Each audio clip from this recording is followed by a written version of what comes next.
ये कहानी है गुरुकुल में पढ़ाने वाले एक आचार्य एक गुरुजी की, जिनकी आश्रम में 30 सेवक यानी 30 शिष्य पढ़ा करते थे।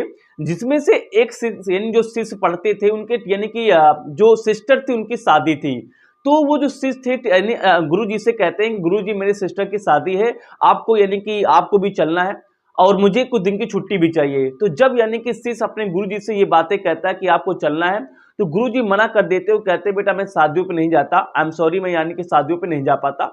तो यानी कि शिष्य बार बार जब भी उसको मौका लेता बार बार कहता कि गुरुजी आपको चलना है, बार बार यानी कि जो गुरुजी थे वो कहते थे कि नहीं बेटा मैं नहीं जा पाऊंगा, है ना, मैं शादियों में नहीं जाता। तो एक्चुअल में यानी जो शिष्य था गुरुजी से इसलिए कहता था कि आपको चलना है, क्योंकि वो जो शिष्य था ना बहुत ही यानी गरीब घर से आता था।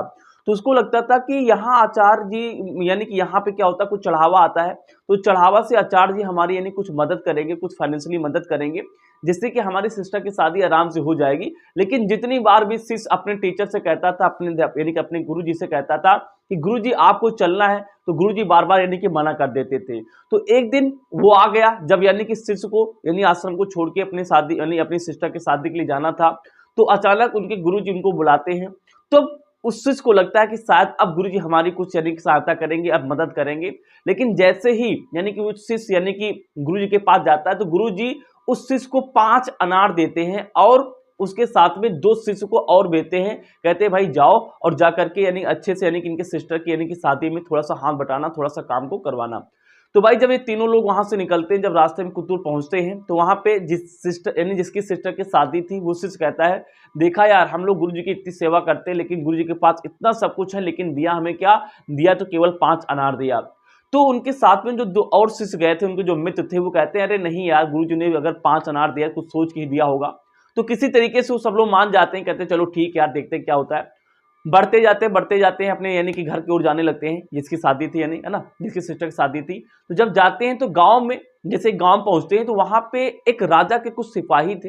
वो यानी कि घोषणा कर रहे थे किसी के पास अनार है क्या, क्योंकि वो जो साम्राज्य था यानी जो राजा यानी कि उस गांव में, मतलब जहां पे राजा का वो सब साम्राज्य लगता था, वहां पे अनार की कमी थी, अनार नहीं थे।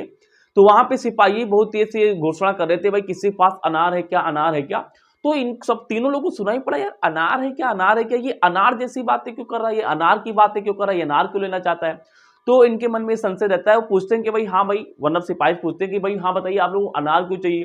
तो बताते हैं कि जो राजा की बेटी है उनको एक बीमारी है, तो वैद्य जी ने कहा है कि अगर जो दवा है, जो मेडिसिन है, अगर वो दवा को मैं क्या करता हूँ यानी कि अनार के साथ दूंगा तो जल्दी से यानी सही हो जाएगा। और इसके लिए जो अनार देगा उसके लिए राजा ने कुछ इनाम भी रखा है। तो वो कहते हैं अच्छा, तो भाई यानी कि कहते हैं हमारे पास तो है अनार। तो यानी सिपाही क्या करता है, इन तीनों यानी लोगों को राजा के पास ले जाते हैं। जब राजा के पास ले जाते हैं तो ये कहते हैं भैया हाँ हमारे पास अनार है, अनार देते हैं। अनार से दवाई बनती है, दवा से यानी कि उनकी जो बेटी है राजा की वो सही हो जाती है। तो राजा इतने प्रसन्न होते हैं, राजा कहते हैं कि भैया बहुत कुछ, प्रसन्न होने के बाद कहते हैं तुम जा जो चाहिए जो मांग लो। तो कहिए भैया कुछ जो चाहिए, जो मांगना क्या, वो तो जानते हो बच्चे थे। उन्होंने कहा कि ठीक है जो आपको देना हो दे दो।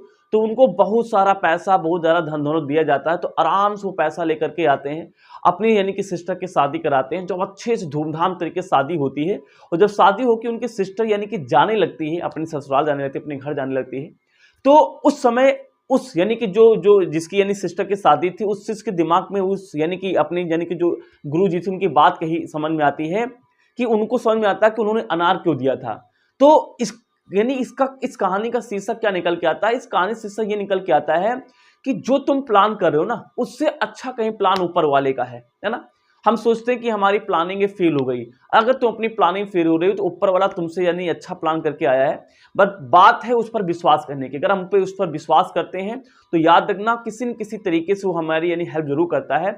बस बात है कि आपका विश्वास कितना स्ट्रांग है। जितना विश्वास